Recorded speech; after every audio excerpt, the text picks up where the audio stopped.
My name is Daniel. This is Audrey, as you know.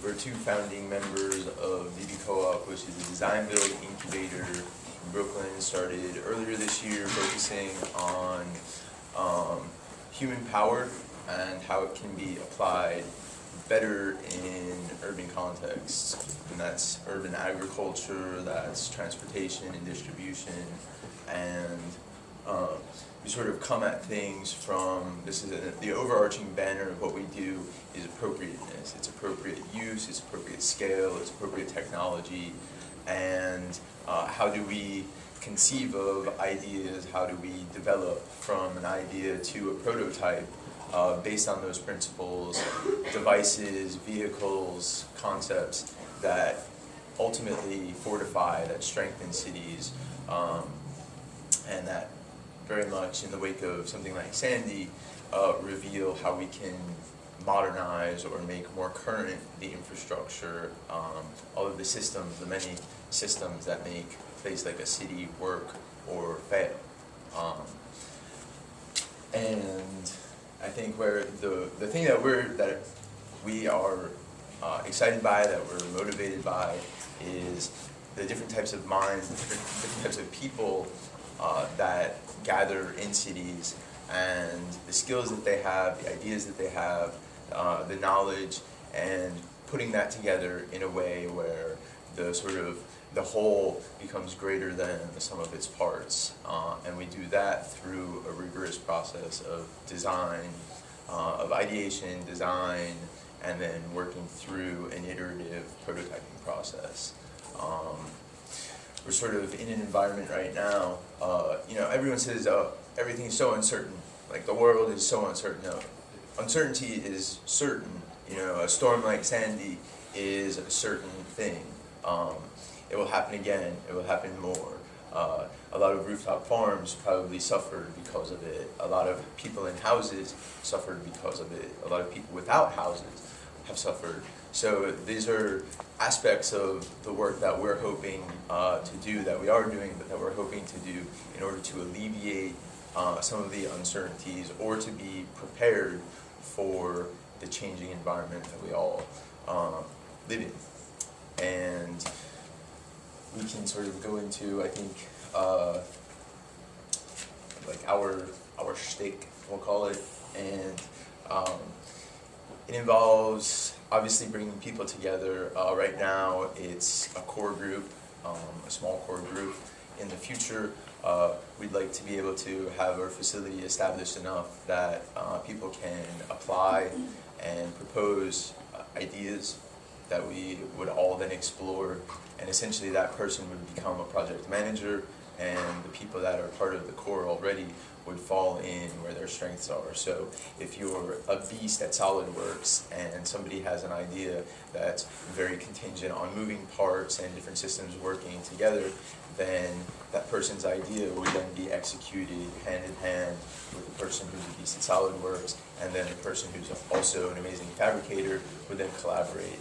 And in that way, we sort of open up what we're doing from our core, and we reach out, and people are then invited to propose and become involved, and ultimately make solutions specific to the places that we're living in. So it's not contingent on being in New York necessarily, but it is contingent on the people who are in or around New York.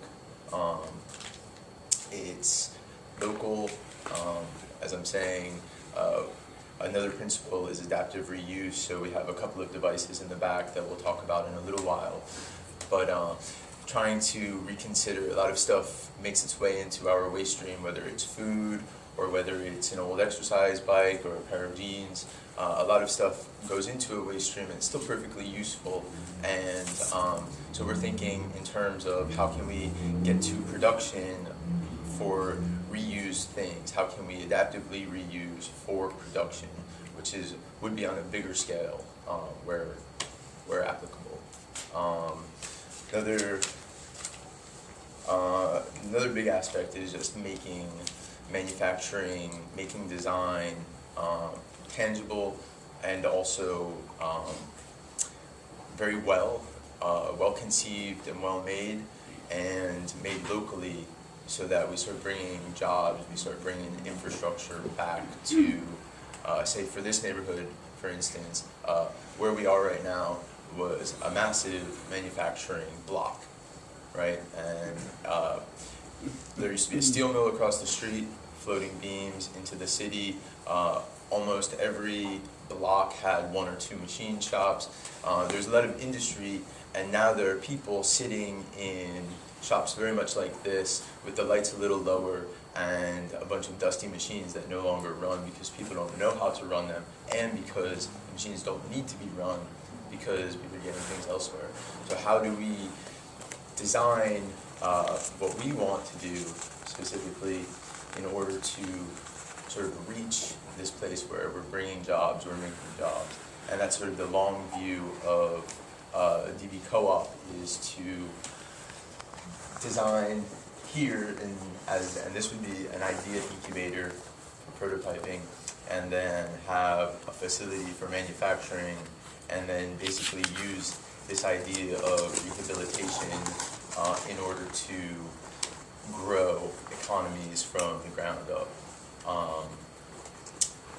And I think probably start talking about the devices Yeah. that we have. Right now we're currently working on what we're calling a family of agricultural machines, and they are specifically designed for the composting process. So we've met up with like an alliance of composters working in New York City in multiple boroughs, and they've expressed to us various concerns that they've had, specifically like Red Hook Community Garden, who does not want to use any non-renewable resources. They use mostly hand tools, but they want to propose to the city that we set up a residential collection here. So which is a massive project, which is basically telling New Yorkers to stop doing what they have been doing for years and years and years, which is just throwing everything together more or less, and now separating it and having separate collections for organic matter that would then be composted. Right, so, and rather than the city setting up a facility for that or trucking it up to Delaware or wherever, they want to do it here, and they want to do it with various organizations. So they need to prove that they can handle more, which means that they need the tools to handle more.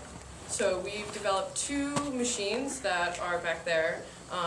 One of them is a dry shredder that handles brown leaves, straw, and small twigs, and potentially some paper, some types of paper. And then the other machine is a compost sifter.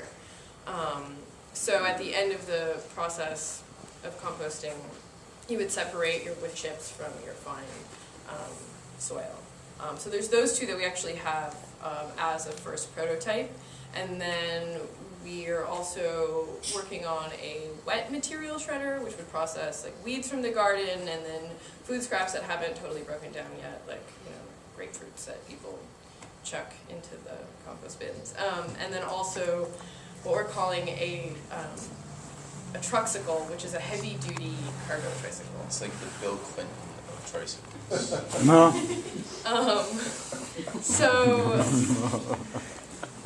I would like to read a quote from Jane Jacobs' Economy of Cities, and she talks about using the city as a mine, and that there's all these useful resources that get thrown away, and there are ways to take those resources, or actually take the waste, make them resources, and start viable businesses with them. So she says, the diversity of waste can in fact be advantageous if properly handled.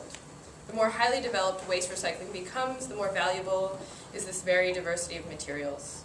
The aim must be to get all the waste possible into the system, not only those already valuable at a given stage of development, but also those that are only beginning to become useful, and those that are not yet useful by many become so.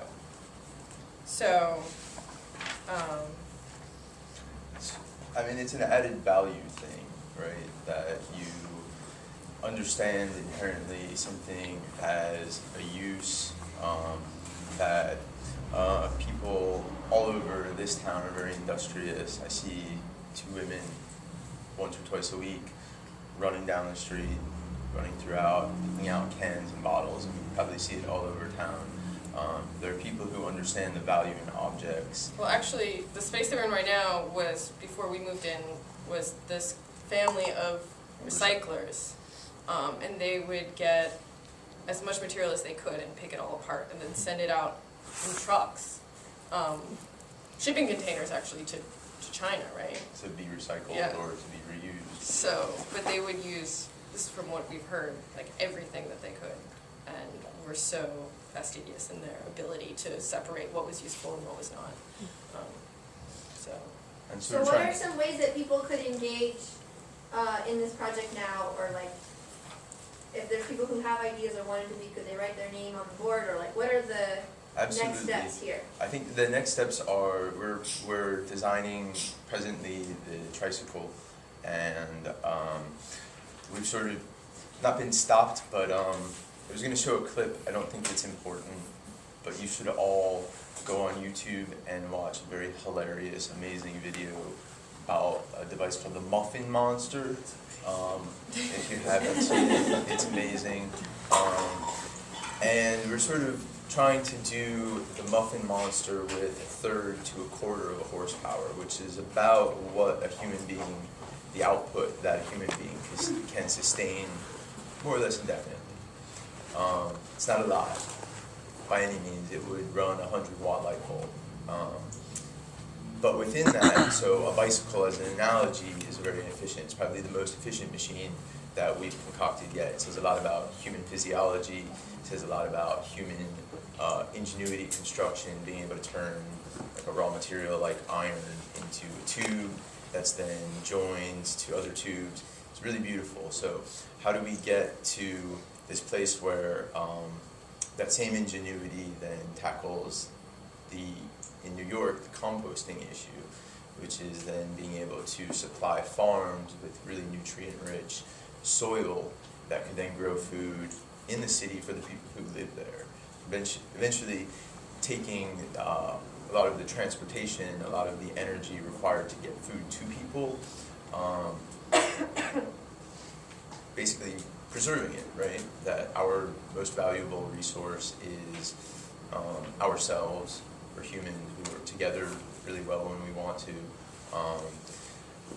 And I think that's probably the biggest thing to maybe propose to everyone here is you have ideas for how to make a device like that work. Would you be willing to collaborate with us? Be willing to come on board?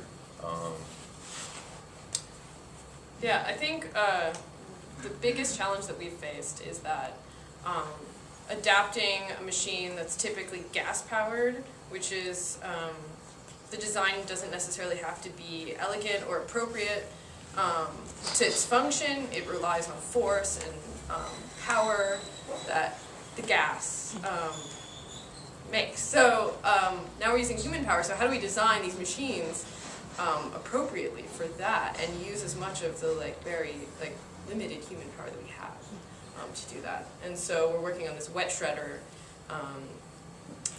It's really hard to figure out what that mechanism is. So we can show you the dry shredder that we have and how we came to that design. But it's a different type of engagement. That relies on very high RPMs. This will probably necessarily rely on low RPMs and higher torque. And then we're starting with human power, but the tricycle is human electric. It's hybrid. It has a range of about 20 miles. It will be the most robust tricycle ever. No, something like 1,000 pounds. It could haul 1,000 pounds under the power of one human being for a day, and that it would retain a charge, that it would have that sort of range, and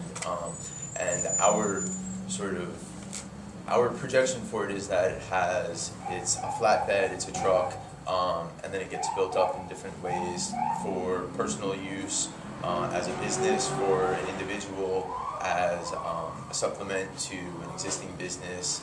Say you're a manufacturer of pickles or chairs or whatever, and now you need to get your things to your customers. now you have the device. You don't need insurance, you don't need gasoline, you don't really need too much. You're basically mobile immediately. And then there would be, we'll get to it. And then there would be a larger use for it, which is like, could we convince like Fresh Direct, or could we convince municipalities like New York to get a fleet of them and sort of transfer businesses that are doing things the best way that they know how, which is box trucks and sort of bigger infrastructure, and could we sort of redirect them, could we change how they do part of their business or run part of the, an aspect of the city, say the Parks Department, through that kind of device. And then I think there were a couple of Oh yeah, sorry to be so pushy.